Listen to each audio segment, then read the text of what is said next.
silaturahim dan juga diskusi tentang berbagai isu kebangsaan.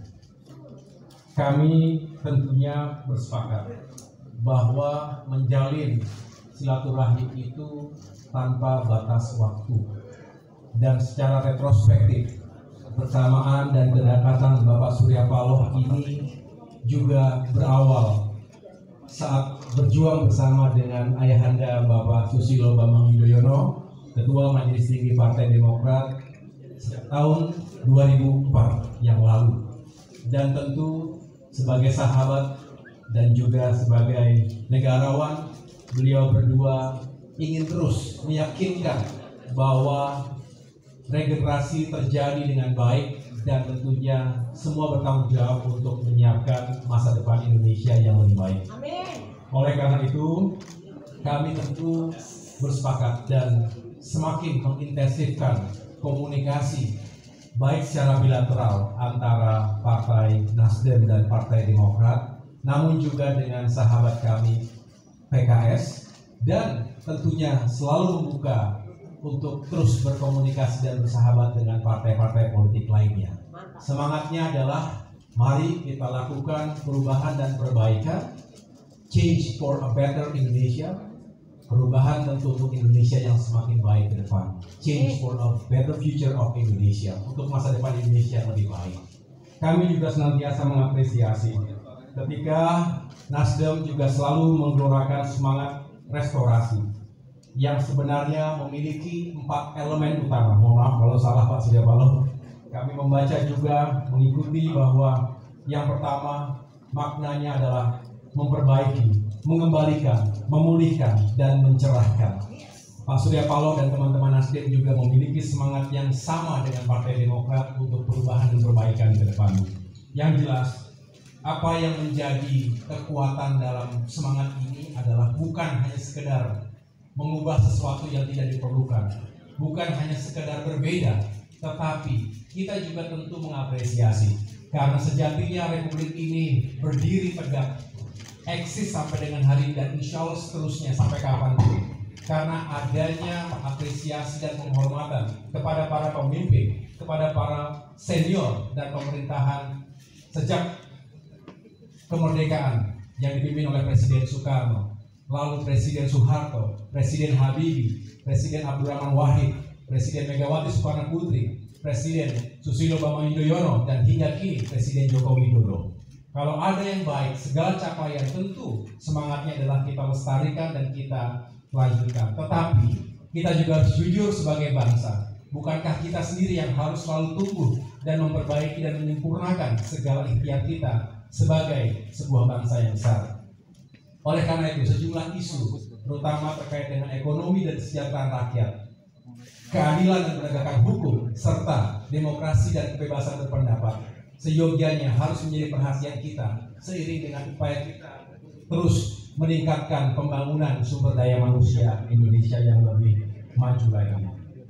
Dan tadi secara khusus kami membahas, dan luar biasa Pak Surya Paloh ini mengatakan akan menjadi yang terdepan, dan kami akan menjadi yang terdepan, Nasdem maupun Demokrat, untuk menolak isu yang saat ini juga terus meresahkan, yaitu wacana sistem pemilu proporsional tertutup versus proporsional terbuka. Sejatinya kita yang terus mengalami perubahan-perubahan sepanjang zaman telah meyakini bahwa sistem pemilu proporsional terbuka adalah yang terbaik, yang relevan dan dibutuhkan dalam demokrasi semajemuk dan dinamis Indonesia ini. Kalau kita kembali lagi ke sistem proporsional tertutup, artinya kita setback, mundur sekian belas tahun ke belakang, rugilah kita semua karena hak rakyat dirampas. Bukankah kita ingin memilih yang terbaik dari para wakil rakyat maupun pemimpin kita di negeri ini? Oleh karena itu, jangan sampai ada hak rakyat yang dirampas sehingga rakyat dipaksa seperti membeli kucing dalam karung. Kita tidak tahu siapa yang akan kita pilih. Inilah sejatinya bagaimana kita ingin mempertahankan sistem pemilu proporsional terbuka. Dan yang lebih mengherankan adalah ketika tahapan-tahapan pemilu sudah berjalan, sudah semakin mendekat, menuju ke 14 Februari 2024 nanti, kok tiba-tiba masih saja dibikin supaya tidak tenang kita semua untuk mempersiapkan diri menuju pemilu. Justru sesuatu yang sangat fundamental harusnya dibicarakan baik-baik, melibatkan semua. Jangan ada paksaan tertentu yang bisa kita sesali sebagai bangsa. Oleh karena itu kami sepakat bahwa ini semua harus kita jaga, jangan sampai ada upaya-upaya balikan kita ke demokrasi yang sentralistik. Padahal kita ingin partai-partai politik juga semakin modern, semakin maju dan juga egaliter. Yang terakhir, saya juga ingin menyampaikan bahwa kami juga ingin selalu meyakini bahwa komunikasi yang terjadi antara tiga parpol, saya ulangi lagi, Nasdem, PKS dan Demokrat, bisa semakin baik dan intensif. Selalu ada kemajuan dan progresnya.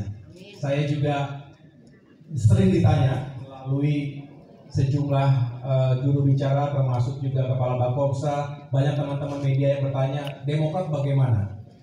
Sudah jelas bahwa sikap dan posisi politik Partai Demokrat yang kami sampaikan pada tanggal 23 Januari 2023 yang lalu itu resmi, dan tentu itu bukan hanya sekedar test the water, bukan hanya sekedar uji coba saja, tetapi setelah melewati sebuah proses konsultasi, komunikasi yang intensif antara saya pribadi sebagai Ketua Umum dengan Ketua Majelis Tinggi Partai Demokrat Bapak SBY, dan tentunya masukan dari berbagai pihak internal kami, baik jajaran di tingkat pusat, daerah maupun kabupaten kota.